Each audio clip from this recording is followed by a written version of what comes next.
पाकिस्तान हमारे सामने ना पहले टिकता था ना आज टिकता है, इसमें कोई दो राय नहीं है। लेकिन जो युद्ध का आगाज़ होता है ना, युद्ध के आगाज़ में भारत के अंदर भी कुछ ना कुछ खामियाजा होगा और उधर भी होगा। अभी कश्मीर के अंदर पहलगाम में करके चला गया तो हम क्या हाथ पे हाथ धरे बैठे रहेंगे ये सोच करके कि अभी तक हमारा परिवार सुरक्षित है?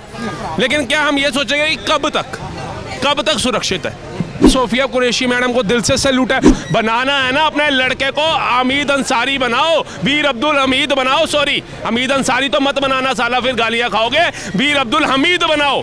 बनाना अपने बच्चों को कलाम साहब बनाओ, बिस्मिल्लाह खां बनाओ, तब जा करके कहते हैं तुम्हारे धर्म का भी नाम होगा और तुम्हारे बच्चों का और परिवार का भी नाम होगा। हम यही कहते हैं, कोई धर्म बुरा नहीं होता, लेकिन जिस धर्म के ज्यादातर लोग आतंकवादियों का समर्थन करे वो बुरे जरूर होते हैं। जिन्हें लाहौर नहीं वेखिया वो जमिया ही नहीं। ये उस पलंग पे लेटा हुआ है, अगर इधर मुंह करता है तो बलूची बैठा हुआ है लेटा हुआ है, उस तरह मुंह करता है तो भारतीय सेना लेटी हुई है, उस तरह मुंह करता है तो अफगानी लेटे हुए हैं, इस तरह मुंह करता है तो देश के अंदर ही बैठे हुए जो सच्चे लोग हैं वो बैठे हुए। तो चारों तरफ से इसकी बज रही है और इसे समझ नहीं आ रहा है कि किस तरह मुंह करके लेटूं मैं। धड़क धड़केगा, अब ये अग्नि का अंगारा है, सिंगों का देश कभी इन चूहों के सामने हारा है। नमस्कार, मैं शिवम चौबे और आप देख रहे हैं सौगंध टीवी। पाकिस्तान एक बार फिर से कहीं ना कहीं अपने बुरे मंसूबों के साथ भारत की ओर आक्रमण करता है और भारत जो कि अब एक 2025 का भारत है, सारे ही पाकिस्तानी मिसाइलों को हवा में ही निस्तनाबूद कर देता है, डिफ्यूज़ कर देता है। इसके बाद लगातार ये प्रश्न उठ के आ रहा है कि जो पाकिस्तान जिसके पास खाने को खाना नहीं, पीने के लिए पानी भारत ने छोड़ा नहीं, अब वो कहीं ना कहीं कटोरा लेके भीख मांगने की स्थिति में बावजूद उसके आतंकवाद जैसी गतिविधियों पर क्यों संलिप्त रहता है। भारत की जनता क्या विचार रखती है और किस तरीके से पाकिस्तान को जवाब देना चाहेंगे जब कहा जाता है कि पाकिस्तान इतनी गर्त में डूब चुका है, सेना के अध्यक्ष भागते फिर रहे हैं, पूर्व प्रधानमंत्री का जेल के अंदर बलात्कार हो जा रहा है, बावजूद उसके पाकिस्तान के अंदर इतनी हिम्मत आ कहाँ से रही है? देखिए, पाकिस्तान हमारे सामने ना पहले टिकता था ना आज टिकता है, इसमें कोई दो राय नहीं है। लेकिन जो युद्ध का आगाज़ होता है ना, युद्ध के आगाज़ में भारत के अंदर भी कुछ ना कुछ खामियाजा होगा और उधर भी होगा। लेकिन अगर आज हम इसको देखेंगे कि भारत के लोगों का भी नुकसान हो रहा है तो फिर हम ये युद्ध करने लायक कभी जीवन में नहीं बन पाएंगे, चाहे हम पहले नंबर पे क्यों ना आ जाए। वो आ करके हमारे देश के अलग अलग राज्यों में बम फाड़ के चला जाता था, 26/11 का हमला करके चला गया, अभी कश्मीर के अंदर पहलगाम में करके चला गया तो हम क्या हाथ पे हाथ धरे बैठे रहेंगे ये सोच करके कि अभी तक हमारा परिवार सुरक्षित है? लेकिन क्या हम ये सोचेंगे कि कब तक सुरक्षित है? अगर इन आतंकवादियों को इनकी भाषा में जवाब नहीं दिया जाएगा तो हमारा परिवार ज़्यादा दिन तक सुरक्षित नहीं है। और वही हमारी जवाबी कार्रवाई हमारी भारतीय सेना कर रही है, नौ वायु सेना कर रही है, हमारी थल सेना कर रही है, हमारी करने की आवश्यकता भी है, क्योंकि नरेंद्र मोदी झुकना नहीं जानते।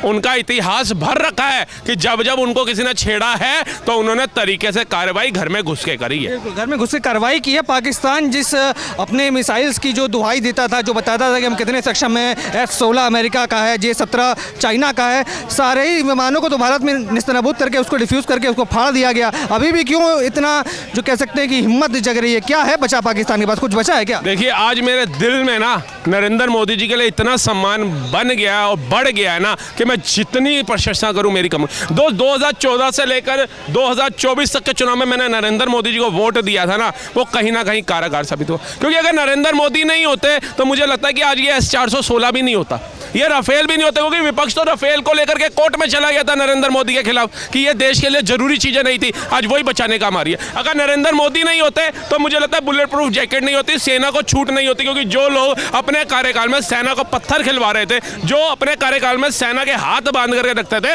वो ऐसी छूट दे सकते थे क्या? आज अगर नरेंद्र मोदी नहीं होते तो शायद जब देश में युद्ध चल रहा है हम ऐसे खुशी से घूम रहे हैं, हम ओपनली घूम रहे हैं, स्वतंत्र घूम रहे हैं, ये भी स्वतंत्रता की देन हमारे नरेंद्र मोदी जी की है। आज कितने देशों के साथ संबंध मजबूत करके नरेंद्र मोदी ने दिखाए, वो मोदी ही जी कर सकते थे, क्योंकि विपक्ष अगर करना चाहता तो वो कभी विरोध नहीं करता कि मोदी जी तो बाहर घूमते रहते। रेल मुद्दे पे राहुल गांधी कहा करते थे चौकीदार चोर है, चोरी करी है। आज देख लो, चौकीदार चोर है या देश के लिए वफादार है, ये आज प्रमाण प्रत्यक्ष के साथ मिल गया। ये राहुल गांधी जी ने हमेशा एजेंडा बुलाया, ये कहते थे अग्निवीर योजना देश हित के लिए अच्छी नहीं है। आज हर माँ कह रही है, मुर्शिदाबाद में जाकर के पूछा, वो कह रही है मेरे घर अग्निवीर का जो लड़का पैदा हुआ होता, मैंने अग्निवीर में भेजा होता तो शायद आज मुझे पलायन न करना पड़ता। वो 27 देश भारतीय जो मर गए, जिनको शहीद कर दिया कायराना हरकत करके, उनके घर वाले भी शायद यही सोच रहे हो कि अगर हमारे आसपास भी अग्निवीर के जवान होते तो शायद इस तरीके से हमारे घर वालों को गोलियां नहीं मारी जाती। आज अग्निवीर की वैल्यू पता चल रही है हर एक भारतीय को, जो एक विपक्ष के द्वारा बोले जाने पर हर बंदा विरोध में उतर गया था। कहीं ना कहीं धर्म पूछ कर मारा था और मंसूबा यह था कि मुसलमानों को हानि नहीं पहुंचानी, पर हमारी मुस्लिम फाइटर जेट महिला ने, मुस्लिम पायलट ने जिस तरीके की तबाही मचाई पाकिस्तान से, पाकिस्तान तो बौखलाया फिर रहा है। मैं तो कह रहा हूँ सोफिया कुरैशी मैडम को दिल से सैल्यूट है, और मैं तो हर एक उस मुसलमान को भी ये बोलता हूँ जो पाकिस्तान के झंडे उठा रहा है ना, जो उनका समर्थन कर रहा है ना, उनको कहना चाह रहा हूँ कि विरोध इस्लाम से नहीं है हमारा, विरोध मुसलमानों से नहीं है हमारा, विरोध है तुम्हारी जैसी मानसिकता से। बनना है ना सोफिया कुरैशी बनाओ अपनी बेटी को, बनाना है ना अपने लड़के को हमीद अंसारी बनाओ, वीर अब्दुल हमीद बनाओ, सॉरी हमीद अंसारी तो मत बनाना साला, फिर गालियाँ खाओगे, वीर अब्दुल हमीद बनाओ।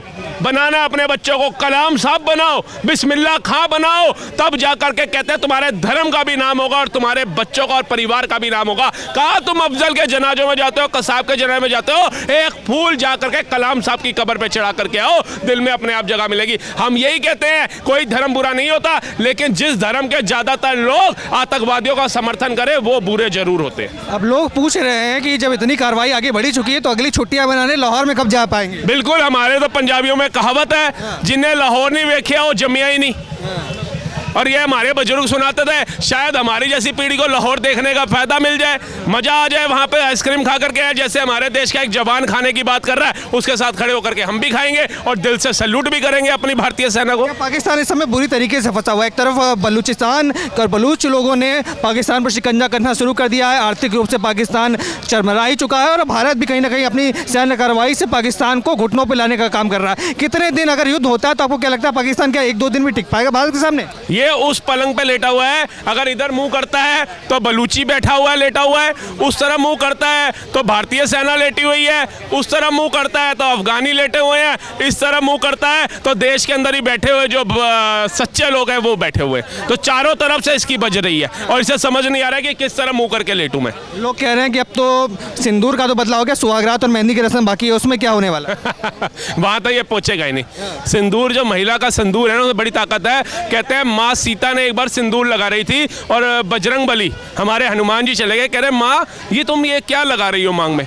तो कह रही है बली मतलब बजरंग, ये सिंदूर है, इसको लगाने से मेरे जो पति हैं वो बहुत प्यार करते हैं मुझसे उतना। तो वो कहती है जब इतना सा सिंदूर लगाने से तुमसे प्यार कर सकते हैं तो मैं तो पूरा ही सिंदूर में रंग गए कि मेरे से सोचो कितना प्यार करेंगे। तो उस सिंदूर की ताकत ये लोग अगर जानते तो सिंदूर मिटाने का काम करते। अच्छा, आप देख रहे होंगे काफ़ी लोग ऐसे भी हैं जो युद्ध होने के बाद जब उनसे पूछा जाता है कि कैसा कार्रवाई कैसी लगी भारतीय सेना की, तो कहीं ना कहीं वो कहते हैं कि पाकिस्तान को मारकर गलती कर रहे हैं, युद्ध नहीं होना चाहिए। कह रहे हैं कि जो बेचारे लोग हैं उनको पाकिस्तान में मारा जा रहा है, इतनी हमदर्दी क्यों जा रही है भारत के अंदर? देखिए यहाँ पर ही सपोले है और हम पाल रहे हैं, इसमें कोई दोहराई नहीं है। हम उनको 47 से दूध पिला रहे हैं और उनकी तादाद बढ़ते बढ़ते देश विरोधी इतनी हो गई है कि खा यहाँ का रहे हैं, रह यहाँ का रहे हैं, ज़मीन यहाँ की यूज़ कर रहे हैं, लेकिन गुणगान हमेशा पाकिस्तान के गाएंगे। ये दोगले जो है ना, कहते हैं कीटाणु मारने हैं ना तो सारे मारो, 1-2 भी मत छोड़ो। जो देश के अंदर भी गद्दार हैं इनके लिए भी एक ऐसा कानून बनाओ कि जब ये देश विरोधी लोगों का समर्थन करें, उठा करके NSA लगा करके जेल में डालो, नहीं तो उठा करके बोरी बिस्तरा डालो, फेंक दो, और जो ज़्यादा करे उनको एक क्षेत्र में इकट्ठा करो और उनको घर बना करके दो, बहुत बढ़िया वाले प्रधानमंत्री आवास के तहत ही बना करके दो, इतने अच्छे बना करके दो, उसमें AC भी दो, फ्रिज भी दो, सब कुछ दो, इनको सारी सुविधा दो। और आप सोच रहे होगे भाई ये पागल हो गया क्या? ये कह रहा है भैया ऐसे लोगों को जो देश विरोधी बातें कर रहे हैं उनको मकान बना के दो, उसके बाद पाकिस्तान से जंग छेड़ दो दोबारा और उसको बोलो मिसाइल फेंक दे वहाँ पे। S-416 का S-400 का इस्तेमाल ही मत करो, अपने आप ही सांप भी मर जाएगा, लाठी भी नहीं टूटेगी, आपके ऊपर नाम भी नहीं आएगा। बिल्कुल। क्या हश्र देख रहे हैं आप, अगर युद्ध की स्थिति बनती है तो क्या हश्र होगा पाकिस्तान के आने वाले दिनों में? मैं तो कह रहा हूँ धड़क धड़क धड़केगा। अब ये अग्नि का अंगारा है, सिंगों का देश कभी इन चूहों के सामने हारा है, ये हमारा मुकाबला करेंगे। 48 में निस्तानाबूद किया इनको, 65 में किया, ठीक है जी, उसके बाद इनको किया 71 के अंदर, उसके बाद किया 99 के अंदर। अब 2025 में एक और इतिहास, एक और सुनहरे अक्षरों में लिखा जाएगा। पाकिस्तान को उसकी भाषा में जवाब दिया कि कटोरा लेकर के कभी IMF, कभी तुर्की, तो कभी चाइना, तो कभी फलाना देश जा रहा है और भीख मांग रहा है और कोई भीख भी नहीं दे रहा। बिल्कुल। तो किस तरीके से देख सकते हैं साफ तौर पर जो पाकिस्तान की मौजूदा स्थिति है उस पर किस तरीके से जनता से बात की गई, जनता की राय जानी गई। जनता का भी कहीं ना कहीं मानना है कि जो पाकिस्तान लगातार अपने आर्थिक तंगियों के कारण जूझ रहा है, कहीं ना कहीं उसको अब सबक लेना चाहिए, वरना ये समय दूर नहीं जब पाकिस्तान कटोरा लेकर भीख मांगने को दौड़ेगा और भीख देने वाला विश्व में कोई देश नहीं होगा। आपके क्या विचार है कमेंट्स में लिख डालिए। तमाम ऐसी खबरों के लिए बने रहें, देखते रहें सौगंध टीवी। धन्यवाद। आप देख रहे हैं सौगंध टीवी, सौगंध वतन की।